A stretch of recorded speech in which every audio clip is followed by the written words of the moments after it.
வணக்கம். மே 15ஆம் தேதி ஃபெட்டோட சேர்மன் ஜெரோம் பவுல் வந்து ஒரு கான்ஃபரன்ஸில் பேசியிருக்காரு. இனிமேல் ஃபெட்டோட சேர்மன் பேசுறது ரொம்ப ரொம்ப முக்கியமான ஒரு விஷயம்.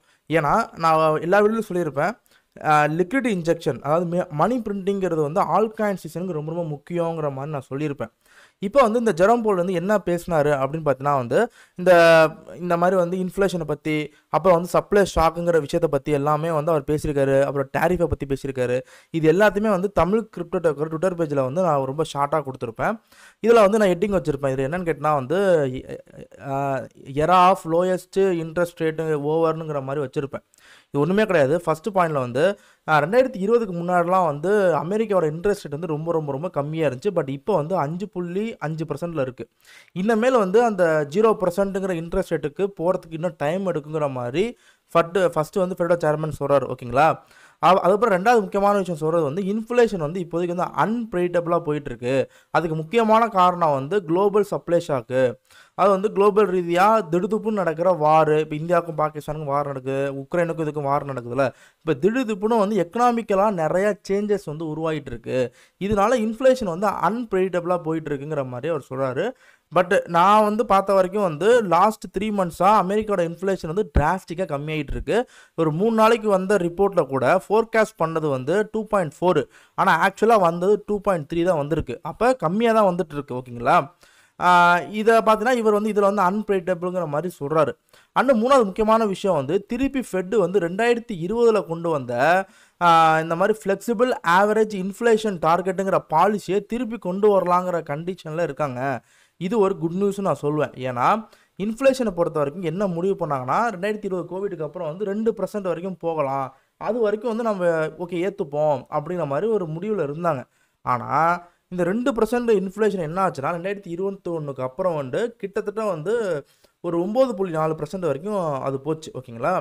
இதனால வந்து இந்த பாலிசி வந்து தூக்கி போட்டாங்க. இப்போ திருப்பி வந்து 2%ங்கிற கண்டிஷனுக்கு வந்து ஃபோர்காஸ்ட் பண்ணி வந்துட்டு இருக்குல்ல.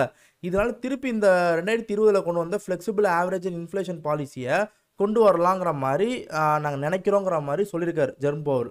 இது மூலமாக என்ன நடக்க போகுதுன்னா ஒன்றுமே கிடையாது. லிக்விட் இன்ஜெக்ஷன் வந்து இந்த பாலிசியை கொண்டு வந்தாங்கன்னா ஸ்டார்ட் ஆக சான்சஸ் இருக்குது. ஓகேங்களா?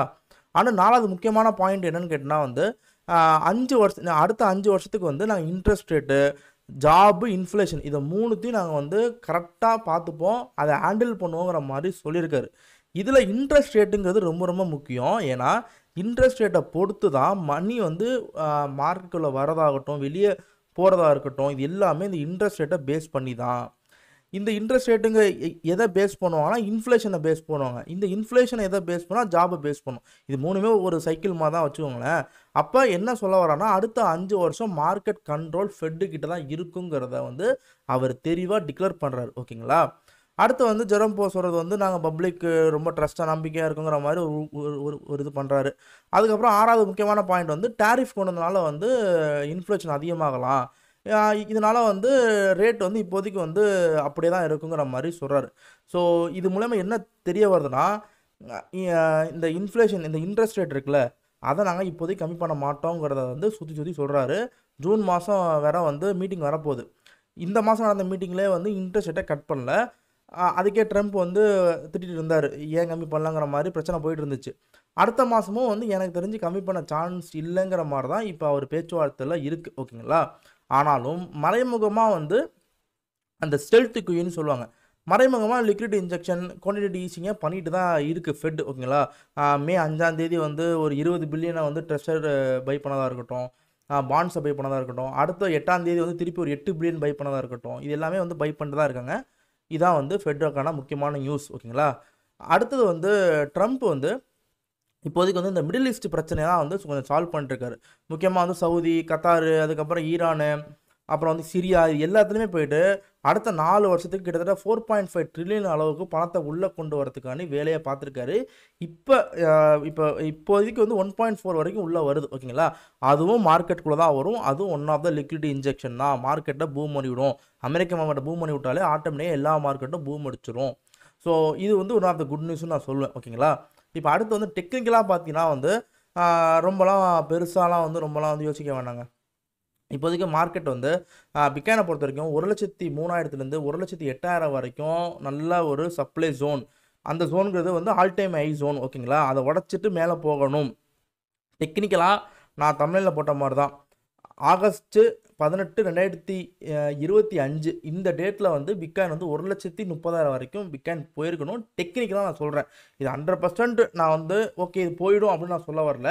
டெக்னிக்கலாக ஆகஸ்ட் 18 2025 இந்த கண்டிஷனில் 1,30,000 பிட்காயின் போயிருக்கணும். இப்போதைக்கு வந்து பார்த்தீங்கன்னா வந்து 1,00,000 கீழே வரக்கூடாது. நான் முன்னாடியே சொன்ன மாதிரி தான் 92ங்கிறது ஒரு சப்போர்ட்டாக இருக்குது, 92லேருந்து 94 வரைக்கும் ஒரு சப்போர்ட்டாக இருக்குது. அண்டு அடுத்த சப்போர்ட்டுங்கிறது வந்து 89 ஒரு சப்போர்ட்டாக இருக்குது ஓகேங்களா. எனக்கு தெரிஞ்சு 92 இந்த 99 98 வரைக்கும் சின்னதாக ஒரு கிராஷ் வரலாம். ஆனால் 1,08,000க்கு மேலே மார்க்கெட் போகணும். இந்த கண்டிஷன் இருக்குது பாருங்கள், 1,10,000 இந்த ரேஞ்சை உடைச்சா தான் அடுத்து ஃப்ரீக்வெண்ட்டாக ஈஸியாக மேலே போயிடும் ஓகேங்களா. அந்த தான் உடைக்கணும். ஆனால் அது உடைக்கிறது ரொம்ப ரொம்ப கஷ்டங்க. கொஞ்சம் சப்போர்ட் எடுத்து கீழே வந்து சப்போர்ட் எடுக்கும், ரீடெஸ்ட் பண்ணும், இதெல்லாம் பண்ணி தான் மேலே போகும் ஓகேங்களா. ஓகே, இது வந்து பிட்காயின். அடுத்து வந்து bitcoin dominant start. Bitcoin dominant ஸ்டார்ட்டை வரைக்கும் என்னப்பா அது கோல் கூட போட்டிருக்க அப்படின்னு யோசிக்காதீங்க. இந்த லைன் இருக்குது பாருங்கள், இந்த ஒரே ஒரு லைனை மட்டும் பாருங்கள். இதில் வந்து கரெக்டாக வந்து உட்காந்துருக்கு பாருங்கள். ஏன்னா இது வந்து long term bullish trend line ஓகேங்களா. இதில் வந்து கரெக்டாக சப்போர்ட் எடுத்துருக்கு. அந்த லெவலுங்கிறது வந்து கரெக்டான லெவலுங்கிறது வந்து 63 62 அந்த range. And 10 month moving average நம்ம முன்னாடியே சொன்ன மாதிரி தான் 60 61. ஸோ 60லேருந்து 62 இந்த ரேஞ்சை உடைக்காமல் உங்களுக்கு புல் சீசன் கிடையாது, ஆல்கான் சீசன் கிடையாது. நான் தெளிவாக சொல்லிடுறேன், இதை உடைக்கணும். இப்போதைக்கு நல்ல ஒரு பேம்பரிங்கில் இருந்தது வந்து இந்த கோவிட் அவுட் பிரேக் நடந்ததாக ஒரு நியூஸ் வந்துச்சு. அதுக்கப்புறம் தான் மார்க்கெட் இந்த அளவுக்கு கண்டிஷன் கொஞ்சம் லோவாக இருக்குது. ஏன்னா சிங்கப்பூரில் வந்து 17,000 பேருக்கு கோவிடுங்கிற மாதிரி ஒரு நியூஸ் பரவணுச்சு. அதுக்கப்புறம் தான் டாமினன்ஸும் ஒரு திருப்பி ஒரு மேலே போயிட்டுருக்கு. என்னையை பொறுத்த வரைக்கும் அந்த இதெல்லாம் கொஞ்சம் சார்ட் அவுட் ஆனாலே போதுங்க. ஆல்ரெடி சார்ட் அவுட் ஆயிடுச்சு, சார்ட் அவுட் ஆனாலே போதும். 60யை உடைக்கணும். அதை உடைச்சா தான் அடுத்த ஆல்கான்சன் நடக்கும். 60லேருந்து 62 உடைக்கணும். அதை அவ்வளோ சீக்கிரம் உடைக்காது, அதை உடைக்கணும். ஒரு கண்டிஷனில் டக்குன்னு உடச்சி கீழே வந்துடும், ஸ்ட்ராங்கான வீக்லியில் கீழே வரும். அப்போ தான் வந்து ஆல்கான்சன் வந்து ஃபுல் ஃபெஜ்ஜாக ஸ்டார்ட் ஆகுதுன்னு அர்த்தம் ஓகேங்களா. அவ்வளோதான் கைஸ், இந்த வீடியோ பிடிச்சுன்னு நினைக்கிறேன். இந்த வீடியோ பிடிச்சா லைக் பண்ணுங்கள், ஷேர் பண்ணுங்கள். தமிழ் கிரிப்டோ டெக்கை சப்ஸ்கிரைப் பண்ணுங்கள். இன்ஸ்டாகிராம் ட்விட்டருக்கான லிங்க் கீழே கொடுத்துருக்கேன், மஸ்ட்டு ஃபாலோ பண்ணுங்கள். பாய்.